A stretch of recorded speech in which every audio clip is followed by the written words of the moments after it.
What's up, everybody? I'm Jason, and welcome to my series on lighting technology, the basics of lighting. Basically, I'm going to try and cover everything I've learned and understand about light and lighting from theory all the way to the practical side of things, with the exception that I'm not intending to talk about uh, how to light, like the actual lighting of a scene in it or an environment. I may do that in a separate series in the future, but I won't be covering that in this series now. So before I dive into this whole thing, I do want to point out or talk a little bit about who this is for, what the subject matter is, etc. So this is obviously not aimed at, say, a Hollywood electrician, grip gaffer, or whatever they're called. My aim here is to make this information available or talk about this stuff at the level of the zero budget or low budget videographer, somebody who's doing YouTube videos, maybe as a hobby, maybe as a part-time thing. What you need to sort of know and understand about lights and lighting if you want to progress from I just turn the lights on in the room and I shoot, or I just go outside and I shoot.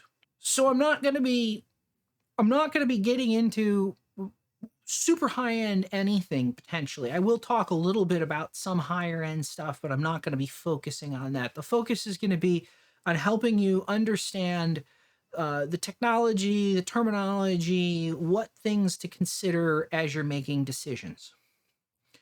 Additionally, before I go into talking about stuff, I want to talk a little bit about why you might want to consider just lighting in general, why you would want to light your videos as opposed to just turning on the lights in the room, which I guess technically that would be considered lighting as well, or relying on a window, natural light, etc. And the answer for me on that comes down to the basically two folds. So first of all is because you have to. If you're doing something as a hobby, if you're shooting, say, in a windowless garage or a windowless basement room or something like that, you need to have artificial lighting essentially to do it. Likewise, if your only time to shoot is, and this was the case for me for a long time, the only time I could shoot without having a ton of background noise and other kind of disturbing interactions or outside forces, it was at night. And obviously, if you're shooting at night, you don't have light. You don't have the sun that you can rely on. So you can't just set up next to a window and get some nice natural light and shoot from there. The other reason that you might want to consider lighting, again, your videos is because you want to have control and consistency.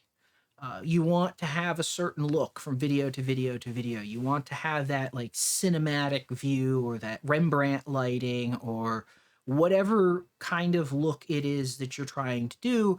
And you want to be able to do this at any given time. So whether you're sat down at noon to record a vlog or you're sitting down at midnight or 1 o'clock, or there's a thunderstorm or a rainstorm or something and the light's not really good or not really there, you want to have a consistent look, a consistent lighting. And to do that, the easiest way to do that is to get rid of all of the natural light and to light the video yourself. So, with that kind of in mind, let's jump into talking about some lighting technologies. So the first lighting technology, and the only lighting technology I'm going to talk about in this video, is tungsten or incandescent. So these things. Now, obviously, these things are pretty antiquated and some could argue obsolescent at this point. However, they're a good point to start with because it's one of the oldest technologies that's been used in videography, cinematography, photography even. And they're at least the oldest that you probably will run into commonly. And they do have possibly a use in very much the same way that at this point in time, like film photography or film cinematography is obsolescent, but the technology is obsolescent, but the for creative reasons, people still rely on film because they prefer the look that it produces. So these are tungsten lamps or incandescent lamps. If you will probably find the name shows up kind of both ways. The naming for a tungsten or incandescent lamp comes from either the material that the filament is made out of or the process that the light uses. So all tungsten lamps or all incandescent lamps use a thin metal wire filament made from the material tungsten, hence why they get called tungsten lights. In addition, the sort of flip side of that is incandescence is a process or the process of producing light by heat. So something gets hot and it produces light. Now, I'm drawing a distinction between tungsten and incandescent, even though the two terms are somewhat synonymous and could easily be used interchangeably, somewhat artificially based on my experience of how the terms get used in the cinematography or videography or photography world. So, generally speaking, when somebody in photography or cinematography says something about a tungsten lamp, what they're talking about is something like this. This is a tungsten photo flood. It is technically an ECA. It's a 250-watt lamp. And these have a color temperature around 3200 Kelvin. And generally, in my experience, when somebody says we're going to use tungsten lights, they're talking about this kind of light. Now, the counterpart to that is something like this. This is a household incandescent lamp. Now, both of these lights have tungsten in them as the filament. However, the difference is this one runs hotter at generally higher wattages and tends to be generally higher color temperature, so like 3200 Kelvin. Whereas when people tend to be talking about incandescent lamps, they're talking about these kind of lights, household fixtures, that tend to have lower wattages on average. So this is only a 60-watt lamp, and that's, 100 watts is kind of pushing the higher end of the high end of typical household lamp or bulbs light type lamps like this. And these tend to run at a much lower color temperature. So these are around 2400 to 2800 Kelvin. Now, I said tungsten / incandescent lamps produce light by getting hot. So there's a number of consequences here. The light, the filament gets hot and that produces light. So the first thing is there's a limit to just how high the color temperature for the lamp can get. So you've probably seen it, like on the color balance of your camera, you have daylight, you have tungsten, you have a Kelvin mode on a lot of cameras where you set a specific color temperature in some units or some number Kelvin, 33,000, 3,500, 5,500, 6,500, etc. So because there's a direct relationship between how hot the filament gets and the color temperature, obviously, I hope, once the filament gets so hot that it melts, well, first of all, it's no longer going to conduct because it's going to melt, and the structure of the wire is going to break. It's going to degrade, or not degrade. It's going to stop being a wire and it's going to become a pool of metal. And so tungsten, as I said, in these lamps melts at just under 3700 Kelvin, which means you're not going to ever find a daylight color temperature tungsten light, at least not one that isn't also being modified with some kind of essentially gel or coloring envelope. So you can, if all you have access to are tungsten lights, shoot with a daylight color temperature. You have to modify the light by putting a color temperature blue gel between the light and your subject, and that gel shifts the color of the light so that instead of it being a very warm color temperature of around 3200 Kelvin, it becomes a very much cooler color temperature at 5500, 5600, 6000 Kelvin. However, of course, doing that, gelling the light, is not, you lose light in the process, and it makes tungsten lamps very inefficient, or generally speaking, gelling any lamp is very inefficient for getting from one color temperature to another. The final, or the other consequence of the filament working by incandescence is, and photographic lamps having a higher color temperature, therefore being run hotter, is that they're that much closer to the melting point of tungsten, and that makes them more prone to failure. So going back to a photographic lamp like this one, will have a average lifespan around 20 to 80 hours of use. That's all you get roughly before you have to pull this, before this lamp will burn out and you will need to replace it with another lamp.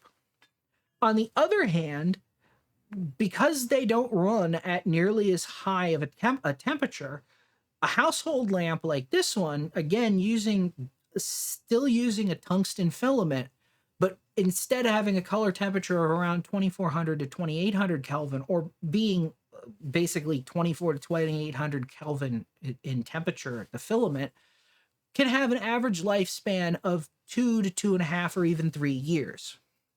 So that's something to be considered, or to consider when you start talking about lights that are generating light simply by the process of getting hot.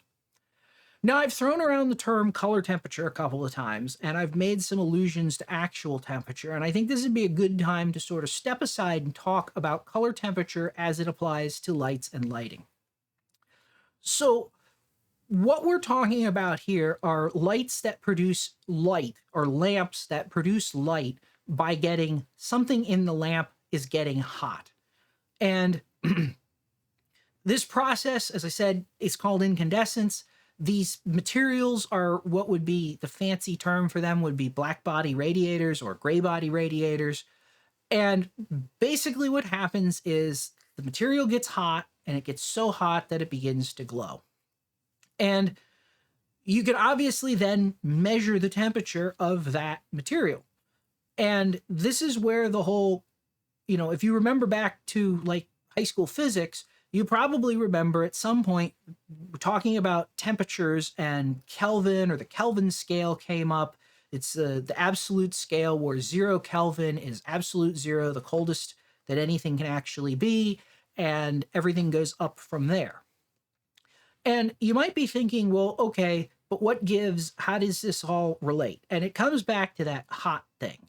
So color temperature, when we talk about a color temperature in Kelvin, what we're talking about is the color temperature of this black body radiator, how hot or we're talking about the temperature that this black body radiator is, how hot it gets to produce the light, the color of light that it's producing.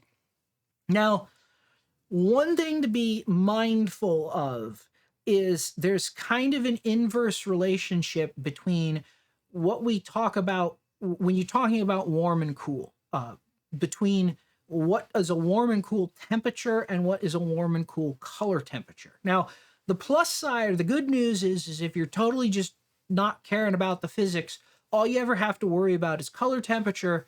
And when somebody says something's a warm source or a cool source, what they're talking about is how orange for warm or how blue for cool the light is.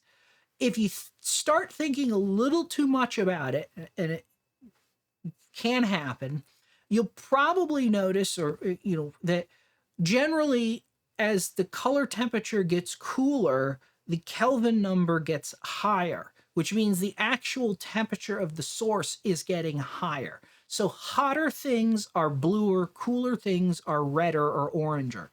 And yet, when you're talking about color temperature, cooler things are bluer and hotter things or warmer things are redder or oranger. So it's just something to be aware of, that generally speaking, as I said, when we're talking about lighting, we're only talking about color temperature. We really don't care that the lamp's filament is however many thousand or hundreds of degrees Kelvin. What we care about is that is the color warmer in color tonality or color temperature, or is it cooler in color temperature? So anyway, let's get back to talking a little bit, or finishing up talking about tungsten lights. So there are some pros and cons to this. And it's not all cons, although the con for tungsten is a really, really big one. But in the pro category, we have the fact that tungsten lights are produce the most natural light that you're going to experience from artificial lights. And the reason that it is the most natural light is because it uses this black body incandescence physical process to produce light. And that's the same physical process that we've evolved with for thousands and thousands of years. So the sun produces light in this same physical process. It's a black body radiator. Fire, the light you see from a fire or a candle, is also being produced this same way. In the case of a fire or a candle, it's carbon particles that have gotten so hot due to the reaction of the fire, essentially the oxidation process of carbon burning, that they radiate light in the using a black body or incandescent type process. Additionally, this mechanism, this black body or incandescent mechanism, produces a continuous full color spectrum of light. So there isn't very sharp spikes or peaks in the color spectrum in the way that more modern sources have. For example, LED lights. If you ever look at like a red LED light, red LEDs are almost monochromatic in color. They produce only one, or a very narrow band of wavelengths of light, and that's it. With a tungsten lamp, you get a full entire spectrum. There aren't parts that are missing that that can cause problems down the road. And we'll talk about some of the problems that the color spectrum of a light can cause in practice in a future video. The final sort of benefit to tungsten lights is that they inherently just don't flicker. This comes down to, again, that incandescent process is caused by heat, and the material, the tungsten filament, has a thermal inertia.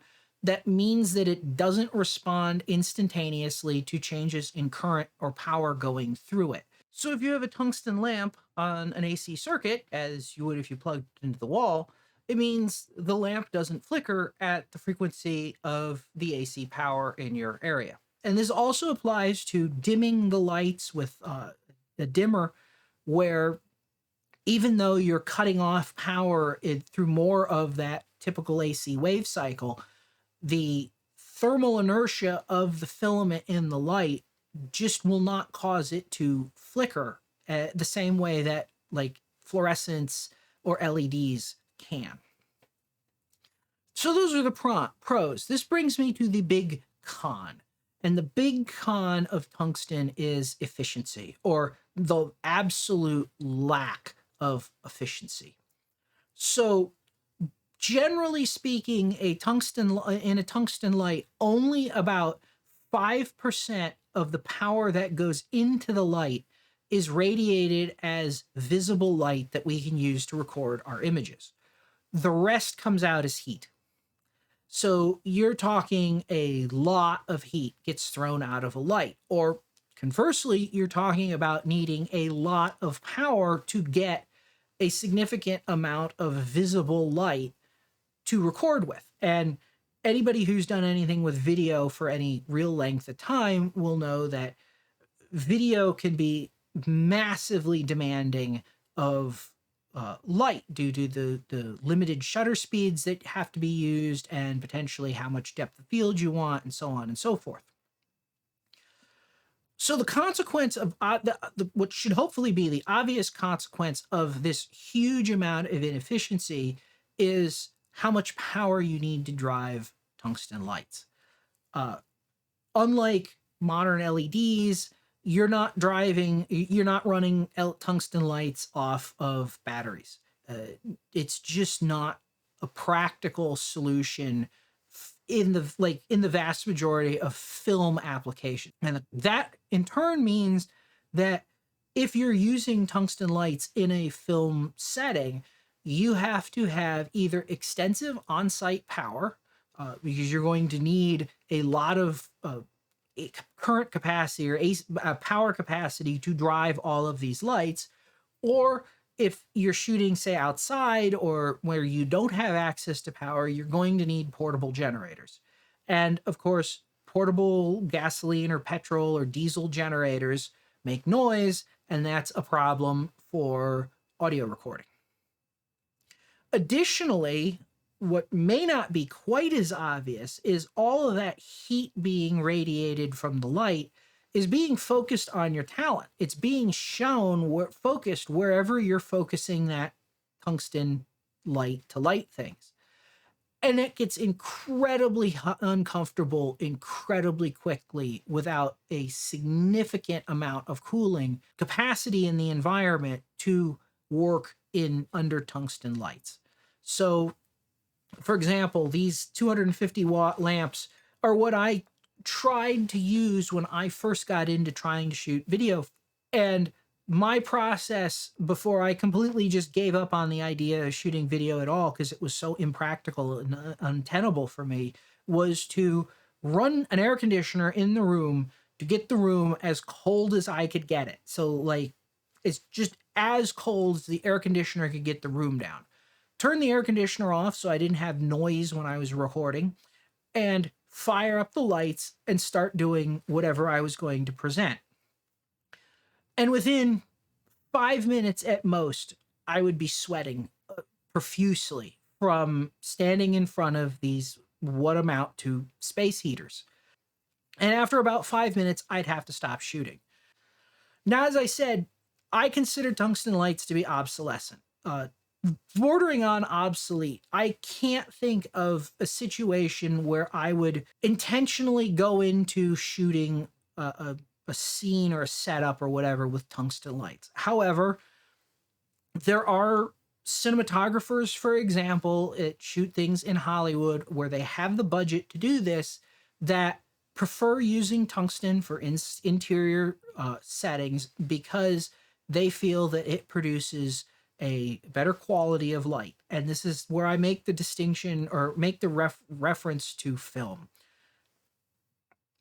It's not necessarily wrong to want to use a tungsten light, even though there are potentially better technologies. But be aware that when you're doing this, you're making the decision primarily for creative reasons, for the color response, the color rendition. And I should also point out, I guess this is actually falls back into the cons, but thinking about creative reasons and technological reasons. As I mentioned, these lights have a very short lifespan, and they're not exactly, well, on a per lamp basis, they tend to be pretty cheap. Now, LED lamps have gotten to a point where they're it's hard to even really justify much of a jump, except again, this is a 250-watt light, and they make 500-watt versions of these, and it's possible to consider that, you know, it becomes much harder to find LED equivalents of 250 or 500-watt lamps. However, while they look cheap on the outset, remember those short lifetimes, expected lifetimes, so 20 to 80 hours. That's not a long time for using one of these lamps.